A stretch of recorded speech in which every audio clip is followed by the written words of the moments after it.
Hey everyone, welcome back to my channel. Myself Zeenat. और आज हम सब स्टार्ट करने वाले हैं बिहार बोर्ड की बुक पनोरमा फर्स्ट, जो कि 9th की बुक है। स्टार्ट करने वाले हैं। आइए देखते हैं कंटेंट्स में। प्रोज 9 चैप्टर्स है इसमें। प्रोज सेक्शन में, पोइट्री सेक्शन में 8 पोइट्री है। तो आज हम सब पहला चैप्टर स्टार्ट करेंगे, जिसका नाम है धर्मयुद्ध, जो कि अर्जुन देव चरण जी ने लिखा है। और ऑथर के बारे में भी हम लोग जान लेंगे, क्योंकि ऑथर बहुत इम्पोर्टेंट होता है किसी भी कविता या फिर कहानी के लिए। क्योंकि अगर आपको सवाल आएंगे एग्ज़ाम्स में तो आपको ऑथर के बारे में भी बतानी पड़ेगी, या फिर आप अगर ऑथर के बारे में मेंशन करते, अगर सवाल में नहीं पूछा गया है फिर भी अगर आप ऑथर के बारे में मेंशन करते हैं तो मार्क्स बढ़ने के चांसेस बढ़ जाएंगे। सो देखते हैं। Arjun Dev Charan, a teacher by profession, is basically a poet. His plays appear like an extension of his poetry.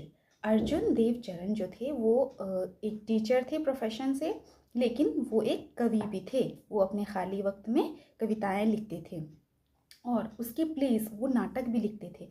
उसके नाटक में उसके कवि वाली छवि दिखाई देती थी।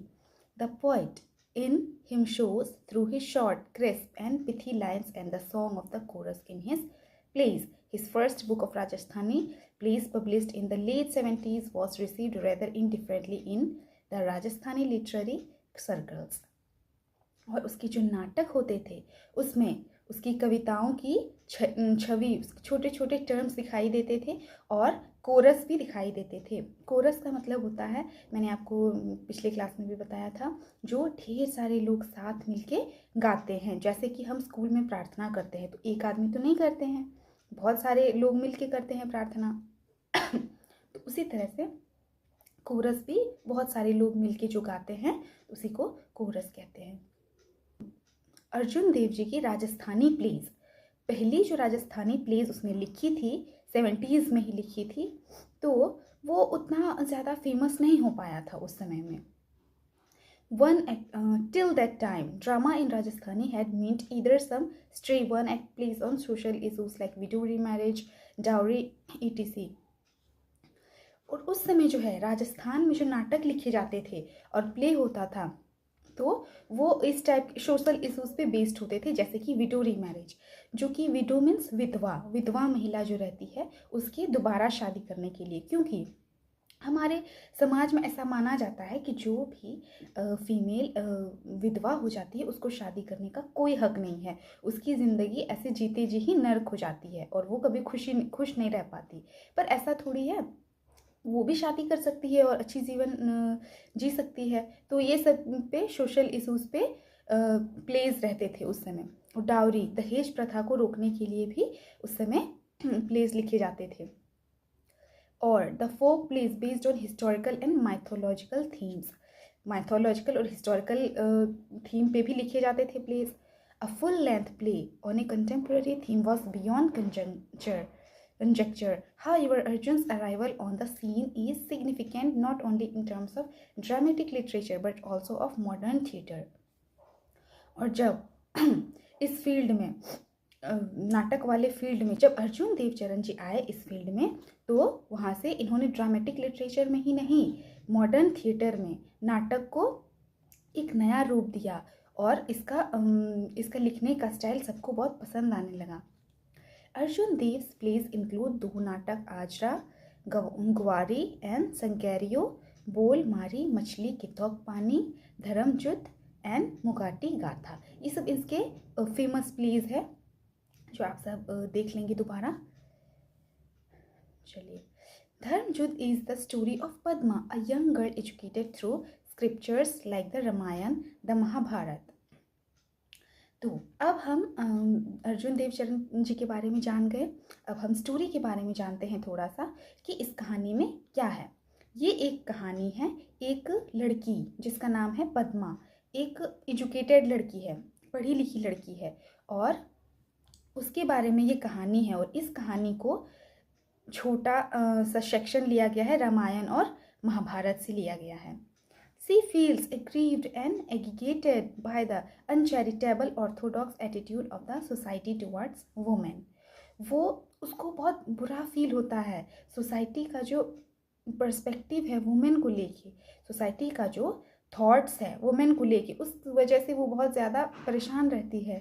सी repeatedly questions her parents and her teacher about the rights and identity of a women. इसलिए उसके मन में इतनी इच्छा जगती है कि वुमेन को ऐसे लोग क्यों बोलते हैं, ऐसा क्यों समझा जाता है, और उसके रिगार्डिंग वो अपने पेरेंट्स से बहुत सारे सवाल पूछती है और अपने टीचर से भी बहुत सारे सवाल पूछती है। एंड आस्क देम कि एक महिला की आइडेंटिटी क्या है, उसका पहचान क्या है, क्या उसका पहचान नहीं है।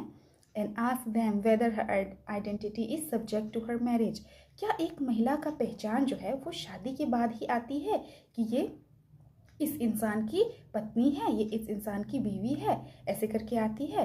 तो इसके मन में ढेर सारे सवाल उठते हैं। तो इसी कहानी को हम आगे देखेंगे। धर्मयुद्ध का मतलब क्या होता है? धर्म के लिए युद्ध, जो ऐसा युद्ध जो न्याय, सच्चाई और धर्म के लिए लड़ी जाती है, न्याय पाने के लिए या फिर सच्चाई या फिर धर्म से जुड़ी रिलेटेड रहती है, तो वैसे युद्ध को धर्म युद्ध कहते हैं। और यहाँ पे सच्चाई और न्याय चाहिए था इस लड़की को, तो इसी रिलेटेड से हम ये कहानी है। चलिए देखते हैं। Padma, mother, what is the identity of a women. Padma नाम की लड़की जो है वो अपने माँ से पूछ रही है कि एक स्त्री, एक वुमेन की आइडेंटिटी क्या है, उसका पहचान क्या है। माँ कहती है why do you ask that, तुम ऐसा क्यों पूछ रही हो। उसकी माँ कहती है तुम ऐसा क्यों पूछ रही हो। Padma, how am I different from others. तो पद्मा कहती है कि मैं दूसरों से अलग कैसे हूँ।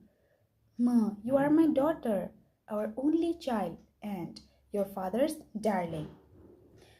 तो उसकी माँ जवाब देती है क्योंकि तुम हमारी इकलौती बच्ची हो और तुम बहुत प्यारी हो और अपने पिताजी की डार्लिंग हो, बहुत लवेबल चाइल्ड हो, बहुत प्यारी सी बच्ची हो, ठीक है, इसलिए तुम दूसरों से अलग हो। तो पद्मा पूछती है father cares more for money than for me, it takes a heart to bestow love. तो पद्मा कहती है कि पिताजी जो है वो मुझसे ज़्यादा तो पैसों से प्यार करते हैं, उन्हें मेरी कोई फिक्र नहीं है, वो मुझसे प्यार ही नहीं करते हैं। माँ, for whom does he save? He does all this only for your sake. You should not think that I have no heart. तो उसकी माँ कहती है कि तो फिर तुम्हारे पापा अगर तुमसे प्यार नहीं करते हैं तो वो इतना सेव क्यों कर रहे हैं, पैसे को क्यों बचाते हैं और इतना मेहनत करके दिन भर कमाते क्यों हैं, तुम्हारे लिए ही तो कमाते हैं ना, तुम्हें ऐसे नहीं कहना चाहिए कि मेरे पास दिल नहीं है। Padma, but I did not से इट टू यू, से इट ऑफ यू। तो पद्मा कहती मैंने आपको तो नहीं कहा, मैंने तो पापा को कहा। तो माँ, I am not in any way different from him, मैं तुम्हारे पापा से अलग नहीं हूँ।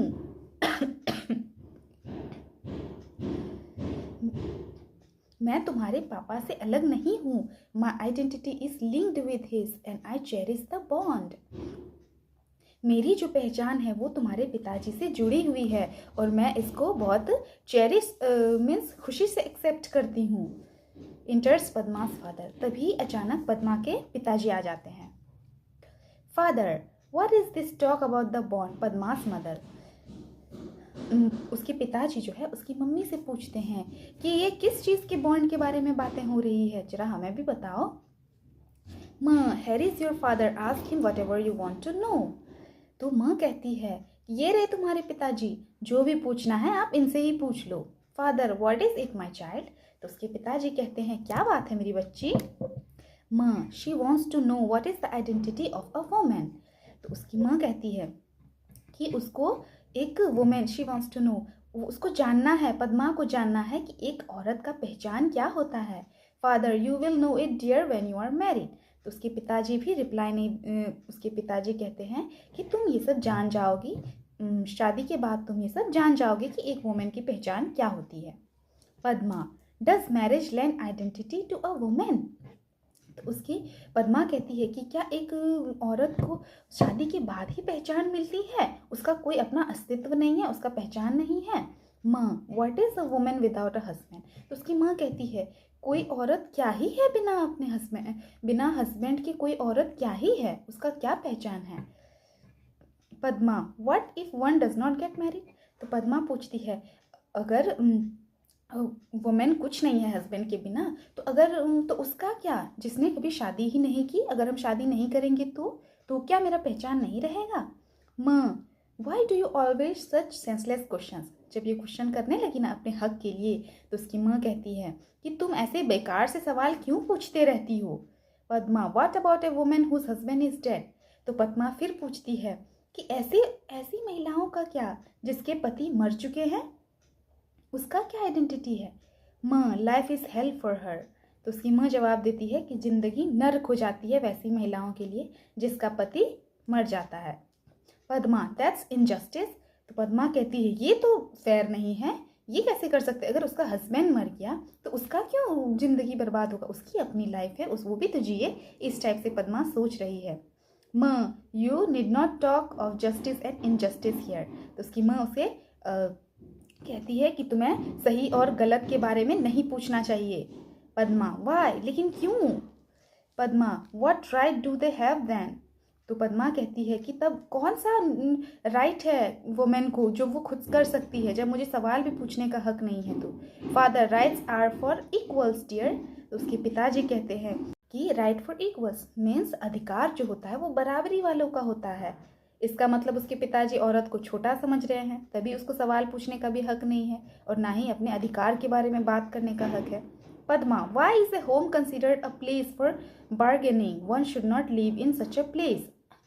तो पद्मा कहती है कि कोई एक घर को कैसे ये समझा जा सकता है कि जहाँ हमको घर में ही सवाल पूछने की अनुमति नहीं है, अधिकार नहीं है कि मैं कुछ पूछ सकूं, तो क्या फ़ायदा ऐसे घर में रहने का, ये घर क्यों है। तो ऐसे इंसान को घर में नहीं रहना चाहिए जब हमें सवाल ही पूछने का कोई हक नहीं है। तो father, you will get the same replies to those questions wherever you go. उसके पिताजी समझाते हैं कि तुम ऐसे सवाल कहीं भी पूछोगी तो वो सब यही जवाब देंगे।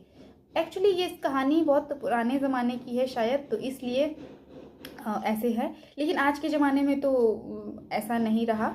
लेकिन गांव घर में अभी भी ऐसा ही होता है कि वुमेन को कोई राइट्स नहीं रहता है, कुछ भी काम करने का कोई अधिकार नहीं रहता है।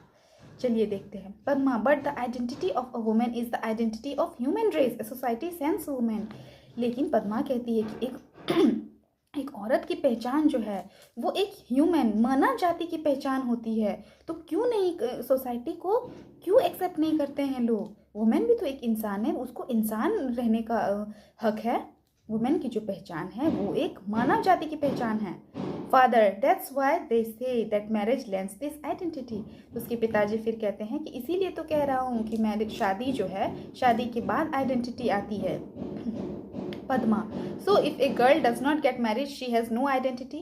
Why is it then an unmarried man is venerated and called a saint, while an unmarried woman is called immoral and wanton? तो पद्मा कहती है, तो जो लड़की शादी नहीं करती है तो उसका आइडेंटिटी क्यों नहीं होता है। वाई इज इट, और अनमैरिड मैन, जो पुरुष शादी नहीं करता है उसको सेंट बोल दिया जाता है कि वो बहुत शुद्ध है, एकदम उसने शादी नहीं की है, सेंट टाइप, भगवान टाइप का दर्जा दे दिया जाता है। और एक महिला अगर शादी नहीं करती है तो उसे तुच्छ निगाहों से क्यों देखा जाता है और समाज में उसे बुरा भला क्यों बोला जाता है। ये है पद्मा का सवाल कि ये अनफेयर क्यों है वुमेन के लिए, क्यों उसे राइट्स नहीं है बोलने का, कुछ काम करने का, फैसला लेने का, उसे क्यों समाज में छोटा फील कराया जाता है मैन से। तो यहाँ पे ही कहानी हमारी ख़त्म हो जाती है। ये एक महाभारत से लिया गया पार्ट है जो कि एक एजुकेटेड महिला के बारे में है, पद्मा। तो आई होप आप सबको ये कहानी पसंद आई होगी, और इसमें अगर जो भी समझ में नहीं आया है तो हम आप कमेंट सेक्शन में हमें बता सकते हैं, हम कोशिश करेंगे कि आपका उत्तर दे दें। चलिए मिलते हैं नेक्स्ट क्लास में। till the time, take care, bye bye, and do like, share and subscribe to my channel.